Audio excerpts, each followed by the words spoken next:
नमस्कार बहुत स्वागत है आपका। इंडिया वॉइस देख रहे हैं आप और मैं हूं आपके साथ शिवम सोनी। उत्तर प्रदेश में निकाय चुनाव के बाद अब एमएलसी चुनाव की गूंज सुनाई देने लगी है। यूपी में उत्तर प्रदेश में शिक्षक एमएलसी चुनाव के लिए 30 तारीख को वोट डाले जाएंगे, जिसे लेकर भारतीय जनता पार्टी ने पूरी प्लानिंग बना ली है। बीजेपी चुनाव को देखते हुए 3 चरणों में जनसंपर्क अभियान चलाएगी, साथ ही एक वोटर पर एक कार्यकर्ता को तैनात किया जाएगा। तो ऐसे में इस बार के एमएलसी चुनाव के लिए भारतीय जनता पार्टी की क्या रणनीति है और अन्य दलों ने कैसी तैयारी कर रखी है, इसे हम जानने की कोशिश करेंगे। हमारे साथ मेहमानों का एक खास पैनल भी साथ होगा, लेकिन उससे पहले आप हमारी रिपोर्ट देखिए।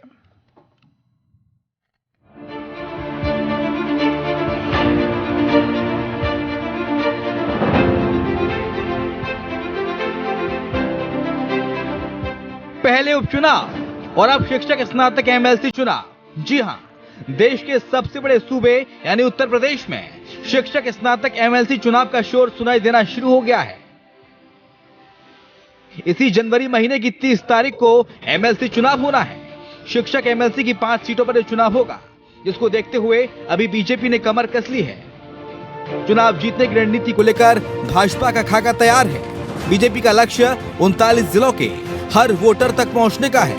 वहीं चुनाव को देखते हुए हर जिले में बैठकों का दौर भी शुरू होने जा रहा है। अब देखिए, जिस तरीके से भारतीय जनता पार्टी अपने 12 महीने और 365 दिन भारतीय जनता पार्टी का कार्यकर्ता जनता के संपर्क में रहता है और लगातार उसकी समस्याओं का समाधान हेतु और योजनाओं के लाभ हेतु उन तक संपर्क में रहता है। रही बात शिक्षक एमएलसी चुनाव की, तो जिस तरीके से भारतीय जनता पार्टी का अपना लक्ष्य है कि हम हर वोटर्स तक, देखिए शिक्षक एमएलसी चुनाव अन्य चुनावों से भिन्न होता है, अलग होता है, जिसमें जो अपेक्षित वोटर्स होते हैं वही लोग उसमें मतदान कर सकते हैं। ऐसा भारतीय जनता पार्टी ने तय किया है कि हम तय करके हर जो मतदाता वोटर है उस भारतीय जनता पार्टी के कार्यकर्ता उस तक पहुंचने का पूरा काम करेंगे और भारतीय जनता पार्टी के पक्ष में वोट करने की अपील करेंगे। बीजेपी ने प्लान बनाया है कि एक वोटर पर एक कार्यकर्ता होगा। वहीं 39 जिलों के एक कार्यकर्ता तक पहुंचने के लिए बीजेपी 3 चरणों में अभियान चलाएगी। कार्यकर्ता और पदाधिकारियों की टीम वोटर्स के बीच में जनसंपर्क अभियान चलाकर वोटरों को अपने पाले में करने की कोशिश करेंगी। मतदाता जनसंपर्क अभियान की शुरुआत 10 जनवरी से हो रही है, जो प्रदेश में 2 दिन तक चलेगी। इसके बाद फिर 2 चरणों में जनसंपर्क अभियान चलेगा। वहीं समाजवादी पार्टी ने भी इस एमएलसी चुनाव को जीतने का दम भरा है और तैयारियों के पुख्ता होने का दावा किया। उत्तर प्रदेश में जो 5 सीटों पर एमएलसी का चुनाव होने वाला है, उसमें समाजवादी पार्टी की तैयारी बहुत जोरों शोरों से करीब 6 महीने से चल रही है। समाजवादी पार्टी के कार्यकर्ता एक मतदाता तक पहले से पहुंच चुके हैं, क्योंकि इसका जो सबसे ज़्यादा मतदाता होता है वो नौजवान है। और जिस तरीके से नौजवानों को इस सरकार ने ठगा है, यह नौजवान इसका बदला लेने के लिए पूर्ण रूप से तैयार है।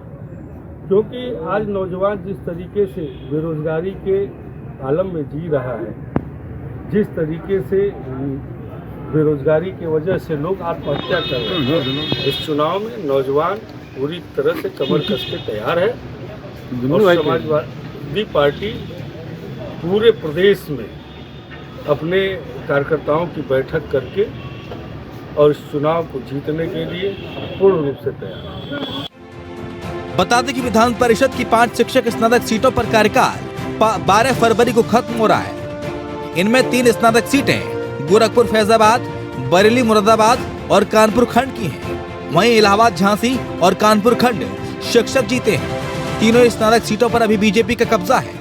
सूत्रों का कहना है कि रविवार तक इन पर प्रत्याशी घोषित कर दिए जाएंगे। स्नातक सीटों पर बीजेपी मौजूद प्रत्याशियों पर भी दांव लगा सकती है। ऐसे में सवाल ये है कि शिक्षक स्नातक एमएलसी के चुनाव में बीजेपी का जादू चलेगा या फिर उपचुनाव की तरह विपक्ष यहां कमाल कर जाएगा।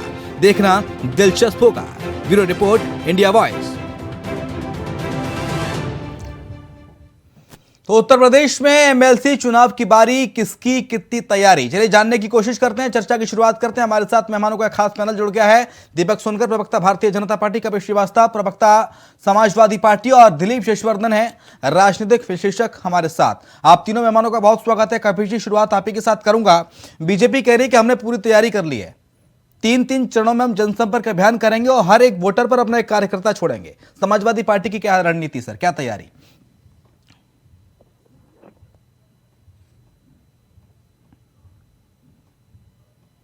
ठीक है, कपीश श्रीवास्तव से संपर्क होने की कोशिश हम लगातार कर रहे हैं, कुछ ऑडियो में दिक्कत आ रही है। दीपक सोनकर जी से बात कर लेते हैं। दीपक जी, फिलहाल तैयारी तो पूरी कर ली है, लेकिन समाजवादी पार्टी भी दावा कर रही है पुख्ता कि उन्होंने भी तैयारी पूरी कर ली है और इस बार एमएलसी चुनाव में डंका बज रहा है समाजवादी पार्टी का, ऐसा कह रहे हैं समाजवादी पार्टी के प्रवक्ता।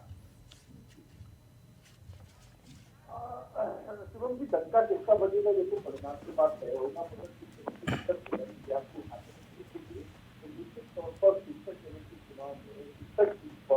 और एजुकेशन डिप्यूटेशन में भारतीय जनता पार्टी का नेतृत्व रहा है और जैसे 5 सीटों में 3 सीटें भारतीय जनता पार्टी के पास नहीं, और निश्चित तौर से जिस तरीके की भारतीय जनता पार्टी की तैयारी है, ये वैसे भी समझना पड़ेगा कि जिस तरीके से भारतीय जनता पार्टी का कार्यकर्ता 365 दिन 12 महीने लगातार जनता के बीच में रहता है, उनकी समस्या के समाधान के लिए, उनकी उनको योजनाओं से जोड़ने के लिए लगातार उन जनता के बीच में रहता है। मगर हाँ, ये भी आवश्यक है, ये चुनाव अन्य चुनाव से भिन्न है।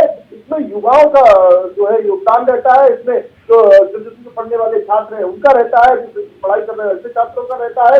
ऐसे सभी छात्रों के साथ आज भारतीय जनता पार्टी खड़ी है और लगातार कैसे हमारी ये तैयारी है कि हम लोग हर चरण में, हर 3 चरण में ये चर्चा करने वाले हैं। हम लोगों का लक्ष्य भी यही है कि हम हर वोटर तक अपनी बात पहुंचा सके, अपनी अपील पहुंचा सके कि जिस तरीके से पिछली बार भी आपने आशीर्वाद भारतीय जनता पार्टी को दिया था, देश के प्रधानमंत्री नरेंद्र मोदी जी को दिया था, उत्तर प्रदेश के मुख्यमंत्री योगी आदित्यनाथ जी को दिया था, तो निश्चित तौर पर इस बार भी वही आशीर्वाद भारतीय जनता पार्टी के साथ है।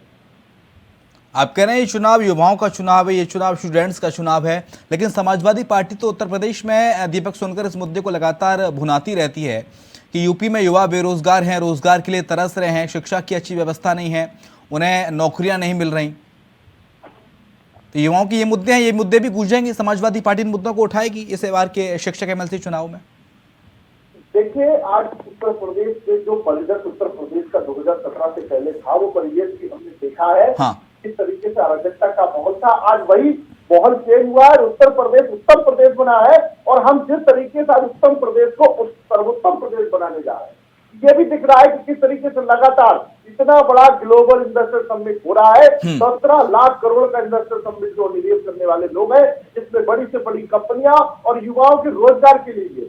तो एक विषय और देखिएगा कि किस तरीके से आज का युवा छोटे छोटे व्यापार के माध्यम से बड़े उद्यमी का रूप ले रहा है, कैसे अलग अलग क्षेत्रों में उनके लिए रोजगार उपलब्ध कराया जा रहा है। भारतीय जनता पार्टी की देने की जिस तरीके से 5 लाख से भी ज्यादा युवाओं को रोजगार देने का काम भारतीय जनता पार्टी ने किया, और जिस तरीके से लगातार अन्य क्षेत्रों में भी आज देखिए बड़े रोड सड़कों की कनेक्टिविटी से लेकर के, बड़े इंटरनेशनल एयरपोर्ट वे से लेकर के, बड़े विश्वविद्यालय से लेकर नहीं, 5 सीटों पर चुनाव हो रहा है। 12 फरवरी को कार्यकाल खत्म हो जाएगा और 30 जनवरी को होगा मतदान, लेकिन 3 सीटें बीजेपी के पास है, 5 में से 2 अन्य पार्टियों के पास हैं।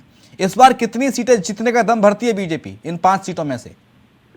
देखिए, निश्चित तौर पर जिस तरीके से भारतीय जनता पार्टी के साथ जनता का आशीर्वाद है, देश के प्रधानमंत्री नरेंद्र मोदी के साथ जनता का आशीर्वाद है, उत्तर प्रदेश के मुख्यमंत्री योगी आदित्यनाथ जी के साथ जनता का आशीर्वाद है, उसी आशीर्वाद के साथ और अपनी कार्य पद्धति के साथ और जनता के हित की समस्या के साथ लगातार हम काम कर रहे हैं। जैसे हमने आज उत्तर प्रदेश को बदलने का काम किया है, 5 में से कितनी सर? उत्तर प्रदेश की 5 में से 5 सीटों पर भारतीय जनता पार्टी। ठीक है, कपिल श्रीवास्तव सर, 5 में से 5 सीटों को जीतने का दम भर रही है बीजेपी। ऐसे में तो समाजवादी पार्टी के खाते में एक भी सीट नहीं आएगी अगर ये दावा जिन्होंने किया जो सच हो गया। बीजेपी कह रही है कि हमने कार्यकर्ता छोड़ रखा है, हर वोटर पर हमारा एक कार्यकर्ता तैनात है और 3 चरणों में जनसंपर्क अभियान उत्तर प्रदेश में चलाया जाएगा। पहला चरण शुरू हो रहा है 3 दिन बाद 10 तारीख से। समाजवादी पार्टी की क्या तैयारी, क्या रणनीति सर?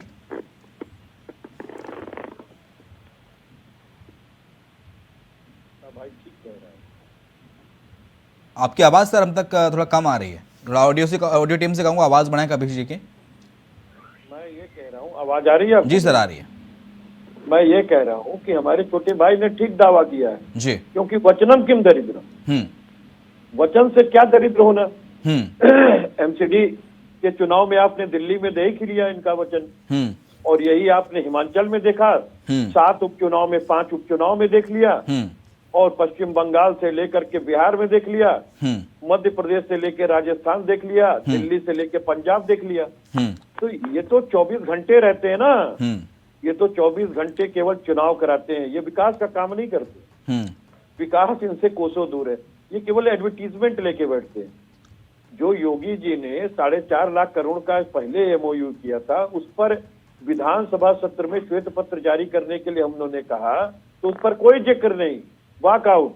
और सबसे बड़ी चीज तो मैं ये पूछ रहा हूँ कि 3 दिन 4 दिन का सत्र डर के मारे क्यों चलाती है भारतीय जनता पार्टी? 3 से 4 दिन में सत्र समेट देते हैं, अगर इससे कोई लंबा सत्र हुआ हो तो बताइए। और मैं तीसरी चीज कहता हूँ कि देखिए 1947 से लेकर 2014 तक इस देश ने विदेशी बैंकों से 55 लाख करोड़ रुपए 55 लाख करोड़ रुपए ऋण दिया।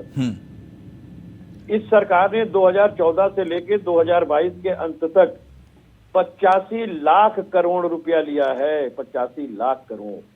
ये बताएं कि ये 85 लाख करोड़ रुपया जो इन्होंने लिया, ये इंफ्रास्ट्रक्चर को किस चीज को मजबूत किए? कितनी नई आईआईटीज दे दी, एम्स दे दिए, कितने डीआरडीओ दे दिए, इसरो दे दिए, कितने इन्होंने प्राथमिक चिकित्सा और चिकित्सा की व्यवस्था दे दी, कितना इन्होंने ट्रामा सेंटर दे दिए, कितने इन्होंने सरकारी नए उद्योग लगा दिए। केवल 23 उद्योग सरकारी बेचने का काम, जिनको निकम्मा पुत्र कहा जाता है, वो अपने बाप परदादा की जमीन को लुटाने का काम करते हैं। उसी तरीके से जो सरकारों की पुरुषार्थ थी, जिन्होंने अपने जमाने में जो है वो सरकारी कंपनियां बनाई, पब्लिक सेक्टर की स्थापना की और उसमें लोगों को जो नौकरी और रोजगार दिया, उसके अंदर पुरानी पेंशन की व्यवस्था दी, बढ़ोतरी को भी एक सुखद एहसास बनाने का काम उन पार्टियों ने किया, जिसके ये विपरीत काम करके पूरा। अगर आप विरासत की बात कर रहे हैं तो सर अखिलेश यादव को भी तो मुलायम सिंह का वो मिला था, खीर मिली थी, पूरी विरासत मिली थी। उधर डिंपल यादव को अभी हाल ही में लोकसभा चुनाव जीती है मैनपुरी का, यहाँ भी विरासत ही मिली है। विरासत तो हम कही नहीं रहे हैं, या तो मेरी आवाज साफ नहीं जा रही? जी जी, मैं ये बात आपको कह रहा हूं कि जो पुरानी सरकारों ने इनको विरासत में पब्लिक सेक्टर दिया था, तमाम कंपनियां दी थी, तमाम निगम्स दिए थे, इन्होंने उसे बढ़ाने का काम नहीं किया। मोदी सरकार ने एक भी पब्लिक सेक्टर स्थापित नहीं किया और 23 पब्लिक सेक्टर जो फायदे में चल रहा था उनको डिसइन्वेस्टमेंट कर दिया और केवल अंबानी और अदानी की गोद भर दी। आज तक भारत की सबसे ज्यादा बेरोजगारी वर्तमान समय में है। 12 लाख लोग जो हैं केवल ऑटो सेक्टर के अंदर जो है मंदी के दौर में शिकार हुए, उनकी नौकरियां चली गई। 12 करोड़ लोग नोटबंदी से लेकर जीएसटी की मार झेल रहे हैं और कोविड की मार झेल रहे हैं। हाँ। और ये 2 लाख कंपनियां तो केवल उत्तर प्रदेश में मैं कह रहा हूं जो एसएमई थी वो बंद हो गई। अब ये नया आगंतुक बुला रहे हैं जिनको कारपोरेट टैक्स ये 30% माफ करेंगे, लेकिन जो पुराने लोग चला रहे थे उनके बिजली के बिलों को फिक्स चार्ज को नहीं छोड़ पाए, उनकी ईएमआई मैं पूछ रहा था सर कि समाजवादी पार्टी की तैयारी क्या है? जो 5 सीटों पर चुनाव होने जा रहा है 30 जनवरी को, बीजेपी कह रही है कि हमने हर जिले में हर एक वोटर के पास एक अपना कार्यकर्ता उतार रखा है। अरे भाई, ये तो कह तो रहे हैं कि ये तो किसी से भी कह सकते हैं कुछ भी। ये तो 135 करोड़ की जो हमारी जनता है सबके बीच में एक अपना कर सकते हैं। ये नई एक आबादी पैदा कर देंगे 135 करोड़ की। तो हास्यास्पद चीजों का जवाब नहीं दिया जाता है। वक्त और काल परिस्थितियां सब सामने लाएंगी और 9 भाई कै बाल आगे ही आ जाएगा, वो समझ में आ जाएगा। 5-0 से इनकी एमएलसी की सीटें डिफीट करेंगे। नहीं, 5 सीटें जीतने का दावा कर रही है दीपक सोनकर, कर रहे हैं कि 5 में से 5 सीटें हम जीत रहे हैं। अरे जब मैं छोड़ूंगा तब ना ये दावा करेंगे। तो कह तो रहे हैं कि 5 की 5 हम जीत रहे हैं, ये कहां पर है? ठीक है दीपक सोनकर। जी हेलो जी जी, सुन रहे हैं आपको। मेरी आवाज आ रही है आपको? आ रही है सर, क्लियर आ रही है, एकदम क्रिस्टल की तरह क्लियर। आदरणीय हमारे कपिल भाई बड़े भाई हैं। हाँ। और जिस तरीके से कहा है, सही कहा उन्होंने कि भारतीय जनता पार्टी को 5 में से 5 सीटें मिलेंगी और हम लोग 0 पे रहेंगे। मैं इनकी बात से पूरा सहमत हूँ। जैसे भारतीय जनता पार्टी ने हमेशा से इसकी बात कही और जैसे उन्होंने कहा है समाजवादी पार्टी को 5 में से 5 सीटें मिलेंगी, बीजेपी को नहीं कहा। सर वो किसी को कहना चाहिए था, जो बीजेपी की 20 सीटें पैसे लगातार है, हम 5 का लक्ष्य लिए हैं और तो 5 की 5 सीट पर हम लोग जीत दर्ज करेंगे। ठीक है। हमारे साथ दिलीप यशवर्धन सर भी जुड़े हुए हैं, राजनीतिक विश्लेषक हैं। दिलीप सर, किस तरह से देखते हैं जो 5 एमएलसी की सीटों पर जो मतदान होने जा रहा है 30 जनवरी को, इसको लेकर, और इसमें से क्या क्या अपेक्षाएं होनी चाहिए दोनों राजनीतिक दल को, चाहे बीजेपी हो चाहे फिर समाजवादी पार्टी? तो देखिए, अगर राजनेताओं की या पार्टी के प्रवक्ताओं के कॉन्फिडेंस को सत्य मान लिया जाए तो मुझे लगता है कि हर बार हर पार्टी की वैसे तो अरविंद केजरीवाल भी गुजरात जीत रहे थे, उन्होंने तो लिख के दिया था। हर पार्टी की, मैंने कहा किसी पार्टी का नाम मत दीजिए, हर बार हर पार्टी को सत्ता में बैठ जाना चाहिए। हर पार्टी बहुत पुरजोर तरीके से दावा करती है कि इस बार सरकार अभी बनाएंगे या सीटें हम नहीं जीतेंगे। जैसे अभी दीपक जी ने कहा कि सारी सीटें हम जीतेंगे, कपिल जी ने कहा कि हम छोड़ेंगे तो दीपक जी जीतेंगे। तो कॉन्फिडेंस अच्छा है, ओवर कॉन्फिडेंस अच्छा नहीं होता है। अब मैं अपनी बात इस बार दीपक जी की बात से करूँ। दीपक जी ने अभी कहा उसके स्टेटमेंट में कि हमारा हर कार्यकर्ता जनता के बीच में रहता है। ये सत्य है कि हर कार्यकर्ता जनता के बीच में रहता है। और फिर उन्होंने कहा कि युवाओं के भले के लिए रहता है। ये बात एकदम झूठ है। इन्होंने कहा कि हमने युवाओं को रोजगार दे दिया, 5 लाख रोजगार दे दिया, पता नहीं कितनी इंडस्ट्रीज खड़ी कर दी जो स्वरोजगार से ऊपर हुए इंडस्ट्रीज में कन्वर्ट हो रहे हैं। तो कहा कि कहाँ हो रहे हैं?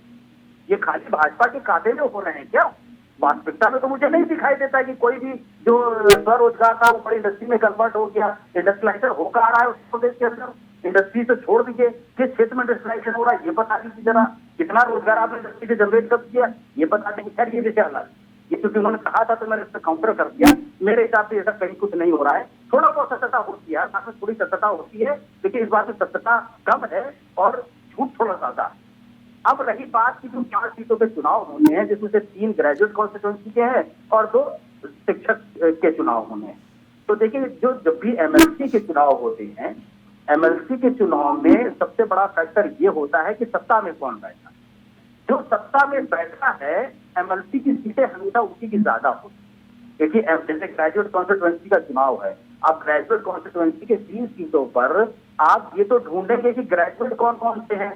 अब वोटर जब बनाना होगा तो हर ग्रेजुएट के घर पर जा करके कैंडिडेट वोटर बनाएगा और उनसे अपील करेगा साहब आप वोट डाल दीजिए। लेकिन उन ग्रेजुएट्स के भले के लिए वो क्या स्कीम लेकर के आएगा, इस पर वो बात नहीं करेगा। क्योंकि जब स्कीम की बात होगी, ग्रेजुएट को का भला करने की बात होगी, तो वो सीधे सरकार की तरफ रेफर कर देगा कि मैं अकेला तो कुछ नहीं कर सकता हूँ, मेरी सरकार जरूर भला करेगी। और सरकार कितने सालों से, देखिए राजनीति का पर्पस क्या होता है। अगर ग्रेजुएट कॉन्स्टिट्यूएंसी के शिक्षक संघ के अलग अलग लोगों को सीटें देकर के अगर सदन में भेजा जाता है तो उसका उद्देश्य यही होता है कि वो पर्टिकुलर व्यक्ति उस पर्टिकुलर क्षेत्र की या पर्टिकुलर क्षेत्र के लोगों की समस्याओं को सदन में रखेगा और उनका समाधान लेकर के आएगा। तो जो ग्रेजुएट कॉन्स्टिट्यूएंसी के इलेक्शन हैं उनमें सबसे पहली चीज आती है कि जो ग्रेजुएशन का स्तर है, यानी कि जो शिक्षा का स्तर है, वो अच्छा होना चाहिए। मुझे नहीं लगता कि वो सरकार उस पर ध्यान देती है। जब शिक्षा का स्तर अच्छा होगा तो उसकी कैपेबिलिटी बढ़ेगी, एम्प्लॉयबिलिटी बढ़ेगी। एम्प्लॉयबिलिटी बढ़ेगी तो उस एम्प्लॉयबिलिटी को कंज्यूम करने के लिए आपके पास इतना इंफ्रास्ट्रक्चर होना चाहिए। सरकारी नौकरी कोई सरकार हर आदमी को नहीं दे सकती, हर आदमी को सरकारी नौकरी नहीं मिल सकती है। लेकिन एम्प्लॉयमेंट का मतलब सिर्फ नौकरी नहीं होता है। एम्प्लॉयमेंट का मतलब सरकारी नौकरी पहले नंबर पे, दूसरी प्राइवेट जॉब, तीसरा कि वो स्वरोजगार। अब उस स्वरोजगार को लेकर के सरकार की क्या योजनाएं हैं। अगर आप ग्रेजुएशन करके निकलते हैं तो आपको कहाँ एडजस्ट किया जाएगा। इतने सारे ग्रेजुएट करे हुए लोग मारे घूम रहे हैं, उनकी याद सरकार को सिर्फ तब आती है जब उन्हें वोट देना। तो कुल मिलाकर के सीटें कौन जीतेगा ये एक राजनीतिक स्ट्रेटेजी है, इसका वास्तविकता से कोई लेना देना नहीं है। और फिर मैंने कहा कि एमएलसी की सीटें हमेशा उसके खाते में ज्यादा जाती है क्योंकि सत्ता वर्तमान है। ठीक है दीपक सोनकर, ये पढ़े लिखों का चुनाव है, ग्रेजुएट लोग मतदान करेंगे, टीचर्स वोट करेंगे, तो इस में आंधी वाले सिस्टम नहीं, फैक्टर काम नहीं करेगा कि आंधी आई, मोदी जी की आंधी आई, बीजेपी की आंधी आई। ये मुद्दा पर चुनाव होगा और पढ़े लिखे लोग बड़े सोच समझ कर वोट करते हैं। सर दीपक सोनकर, मेरी आवाज आ रही है दीपक जी आपको? ठीक है, लगता है दीपक सोनकर की आवाज हम तक नहीं पहुंच पा रही है। कपिल श्रीवास्तव सर, खतौली और मैनपुरी, हाल ही में 2 उपचुनाव हुए थे, मैनपुरी का लोकसभा और खतौली का विधानसभा उपचुनाव, वो जीते हैं आप, तो क्या लगता है ये कॉन्फिडेंट समाजवादी पार्टी का फिलहाल बरकरार है और जैसा प्रदर्शन आपने किया उपचुनाव में वही प्रदर्शन इस बार के एमएलसी चुनाव में दोहराएगी समाजवादी पार्टी? देखिए, इसमें कहीं दो राय नहीं है कि समाजवादी पार्टी विपक्ष में सबसे बड़ा दल है इस उत्तर प्रदेश के अंदर और हमारे कंधों पर बहुत दायित्व है। समाजवादी पार्टी ने उसी तरीके से अपने संगठन को बहुत चुस्त और दुरुस्त रखा है। और आपके डिबेट में आने से पहले हम भी अपने संबंधित जिले के कार्यालय में जा करके और मीटिंग की आज हमारी नगर और जिले की दोनों अटेंड करके आ रहे हैं जी। देखिए, हम लोग खाली कहने में विश्वास नहीं करते हैं कि 24 घंटे हम लोग इस मूड में होते हैं। 24 घंटे अगर कोई वाकई में केवल चुनाव के मोड में होगा तो आप बताइए वो जनता के लिए काम क्या करेगा। और बड़े दम्भ के साथ भारतीय जनता पार्टी इस बात को, अरे कभी दर्द भी तो देखने जाइए ना। जिस कंस्टिट्यूएंसी के आप एमएलसी बनने जा रहे हैं उसकी पार्टी ने उन लोगों के लिए क्या किया ये तो पूछेगी ना कि आखिर नरेंद्र मोदी जी के जन्मदिन पर पूरा का पूरा उत्तर प्रदेश कैंडल जला के बेरोजगारी दिवस क्यों मनाता है। ये एनसीआरबी के जो डाटे हैं जिसमें किसानों से भी ज्यादा शिवम भाई जो शिक्षित बेरोजगार हैं उन्होंने आत्महत्याएं की हैं, वो पूछेगा ना। वो जो उसके परिवार में अनुदेशक हैं जो कहीं काम कर रहे हैं 7,000 रुपए में, वो पूछेंगे ना कि 17,000 का वादा करने के बाद आप 7,000 रुपए आज तक क्यों दे रहे हैं। जो शिक्षा मित्र को आपने हटाया जिन्होंने इतनी आत्महत्याएं की हैं, उनके परिवार का ग्रेजुएट जो है वो पूछेगा ना कि हमारे भाई को, हमारी बहन को, हमारी भाभी को आपने क्यों ऐसा मजबूर कर दिया कि वो फांसी पे लटक गया।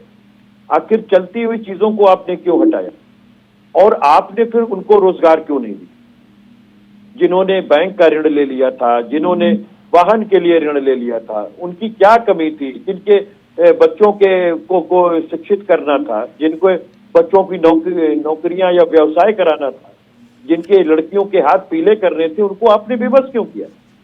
और साथ ही ये भी तो ग्रेजुएट पूछेगा ना कि जब आप सारी सरकारी कंपनियां बेचते जा रहे हैं तो क्या उनको बनिया के हवाले करने के लिए स्नातक बना रहे हैं जो उनके रक्त का पान करेगा। ठीक है। और चूस करके देगा तनख्वाह। ठीक है। दीपक क्या सोनकर पकौड़े तलवाने का काम करेगी भारतीय जनता पार्टी और उसको वोट देगा।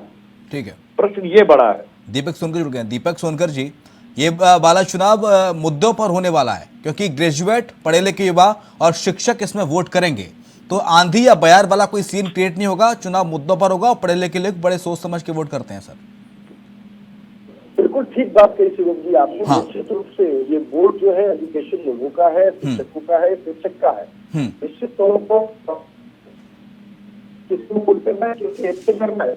उन्होंने भी देखा है कि 2017 से पहले उत्तर प्रदेश का पत्र था, कभी अभी हमारे बड़े बड़े भाई कह रहे थे कि जनता ने जमीन क्या है, जमीन पर जनता ने देखा है कि कौन अपराधियों को संरक्षण देने का काम करता था, कौन अपराधियों को देने का काम करता था, कौन भ्रष्टाचारियों को संरक्षण देने का काम करता था, कौन भ्रष्टाचारियों के साथ खड़ा होता था। ठीक है, चलते चलते मेरी आखिरी प्रतिक्रिया दिलीप सर से।